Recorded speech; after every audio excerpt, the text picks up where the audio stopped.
In late February 2013, the video game Skullgirls had one of the most, if not the most, successful Indiegogo campaigns ever. Could any video game match such a prolific campaign? I don't think so. On that topic, Shaquille O'Neal has accomplished many great feats in basketball. Even those who aren't fans of the sport likely know Shaq for his media-friendly personality, many TV appearances, and other things that he's contributed to society. He's also really tall, and, I think most importantly, he made one of the most notorious video games of all time, Shaq Fu. It's notorious because it's one of the best at sucking. Quick detour, why is your mic quality worse than mine? I'm recording from my secret vault of Shaq Fu games. You know, there's actually a website dedicated to destroying every last copy. That's why I've taken it upon myself to protect them all. That doesn't really explain the mic, but good joke. Who would actually buy Shaq Fu now, knowing how not good it is? Actually, I bought a copy. Well, several copies. I got them for 1 penny, plus shipping and handling and taxes. In the end, it cost me about $1 a piece, which is why I have to work a second job. So in an early January 2014 interview with Shaquille O'Neal, he basically confirmed Shaq Fu 2 when he was asked about the original game. But did we all think he was serious, knowing how bad the original game was? Well, a few months later, we learned he was apparently quite serious. With Shaq Fu 2 now confirmed, or more, Shaq Fu Legend Reborn to go with the official title and not just what we've been calling it, all we can do is speculate what the game will be like. Unless the game's already out because you're watching this in the future. From what we know right now, the game will be a beat-em-up, forsaking its fighting game roots. What I've been wondering, though, is what kind of characters are going to be in this game. The original game had a bunch of crazy characters, like a mummy, a little green ghoul, a red guy that looks kind of like me from Mortal Kombat. First appearance, anybody? As of this video, the only characters that have been confirmed are Shaq himself and these ninja guys. So we'll be looking at what characters could be other playable characters, potential mini-bosses, or even just assist characters. And keep in mind the only basis we have for these characters is the original Shaq Fu, so we'll be digging deep into our idea vault. The possibilities are endless, so we're gonna be going crazy. Yes, crazier than Lego Shaq throwing a Lego shark. And that's why we're counting down the top 10 characters we'd like to see in Shaq Fu 2, or Shaq Fu Legend Reborn to call it by the right name. In 2009 on ABC, Shaquille O'Neal had his own show called Shaq Vs, where he competed against other athletes and celebrities in their area of skill. While really any person from Shaq Vs would be a good character, we're not gonna cop out like that. That's why our number 10 is Rachel Ray. There's really no logical way to put Rachel Ray in this game, but hey, the creators could find a way. They found a way to revive Shaq Fu, so anything's possible. Plus, in her episode of Shaq Vs, Shaq said he didn't need a handicap in their cooking competition because, hey, it's just burgers. Well, you know what? You lost that competition, so in a way you owe it to put Rachel Ray in this game. For number 9, we wanted to include a giant robot because a good beat-em-up could always use a nice giant robot fighting level. Plus, Shaq could either be friends or enemies with a giant robot, so that would be kind of cool. However, we didn't want to be so broad as to say giant robot, so we decided to make it the giant robot. Optimus Prime is number 9. I think the best description of Optimus Prime I ever heard was, strengths, yes, weaknesses, no. Not to mention, he can play a pretty good game of b-ball. Besides play basketball, Optimus Prime could do the other things we normally see him do, like turn into a truck and, use rocket punches. Okay, this idea is stupid. Why do you want him in the game again, NegetiveX? Because it's Optimus Prime. I think the real question is, why isn't he in every game? I don't think Barbie Playhouse would be a very fun game. But it would be a better game with Optimus Prime. Number 8 is the Harlem Globetrotters, the unbeatable basketball team. As many know, the Harlem Globetrotters are an exhibition basketball team that cannot lose in their show. They use plenty of different flashy moves to entertain the audience that would actually be perfect in a beat-em-up video game. Not only that, but in the 70s they had their own cartoon series where they were basically superheroes with these transformations of sorts. Is that a basketball with legs? That's a good idea. Anyways, the Harlem Globetrotters have also teamed up with other powerhouses, like the gang from Scooby-Doo. They even have their own planet in Futurama. Clearly, this is a force that should not be reckoned with. However, if the Harlem Globetrotters can never lose, isn't that a little unbalanced for a video game? What if there's a multiplayer versus mode? Picking the Globetrotters would be like picking Oddjob in GoldenEye for the N64. It'd be like picking the most broken team in Marvel vs. Capcom 2. It'd be like picking the Globetrotters in their own video game.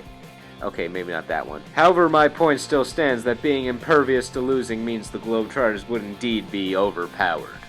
Number 7 is Charles Barkley. I could say I want him in the game because of his prolific basketball career, but in reality, I just want him in the game because of his commentary today. He's a great commentator, and because of that, I think he should be the announcer for this game. He doesn't have to be playable, just the announcer. I don't know anybody who wouldn't be happy hearing Charles Barkley in this game saying some of the words or phrases he's known for. You know which ones I'm talking about. Or maybe you don't. I know Shaq Fu 2 will not be a fighting game per se as its predecessor. However, imagine Charles Barkley as an announcer calling the round in a fighting game. Shaq wins. Turbo victory. I'll go now. Number 6 is Space Jam. Like Michael Jordan? No, Space Jam.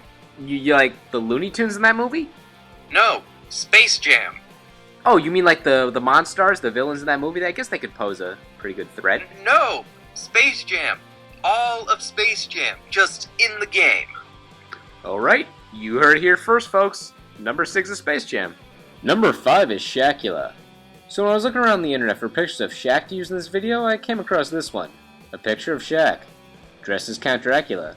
I'm assuming if he was in the game, he'd have the same powers of Shaq, mixed with Count Dracula. I don't know if he'd be a power-up or another costume or his own character, but hey. I saw this picture and I was like, beautiful, needs to be in the game. Apparently it's from some Disney Channel show. Don't ask me anymore, that's all I know. You got anything to say about this? Just that he would have the power of a vampire with the charm of Shaq. Number 4 is Wong Fei-hung, a martial arts legend, the tiger after the 10 tigers. He was the character that Jet Li played in the Once Upon a Time in China movies, and has been featured in many other movies as well. When it comes down to it though, a lot of the real-life techniques he developed sound like video game moves, such as the shadowless kick. This guy would be perfect to be the mentor to a young Shaq learning Kung Fu. The only problem with Wong Fei-hung being Shaq's mentor, however, is that Wong Fei-hung lived a long time ago, so we'd have to introduce some sort of time portal into the game to where Shaq can go back in time to learn, but why not? So you're saying we have to fight a coup as Samurai Shaq? I'll go now. Number 3 is Air Bud. So we took into consideration that this is of course Shaq's video game and he's known for his basketball skills more than anything else, so why not include some more basketball themed characters?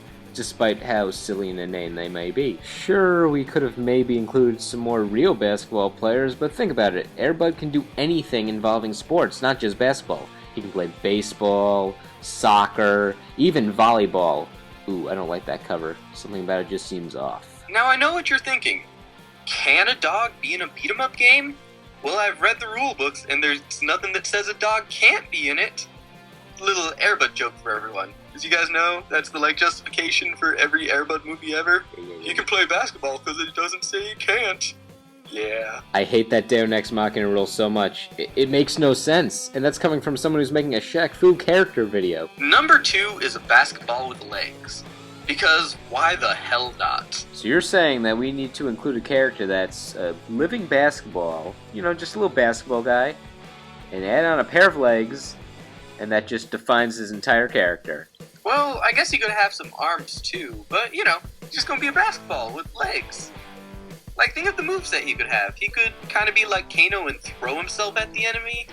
The only difference would be that, you know, he'd be viable. Hey, this is all your idea, I have nothing else. So if I have nothing else, let's move on to number 1.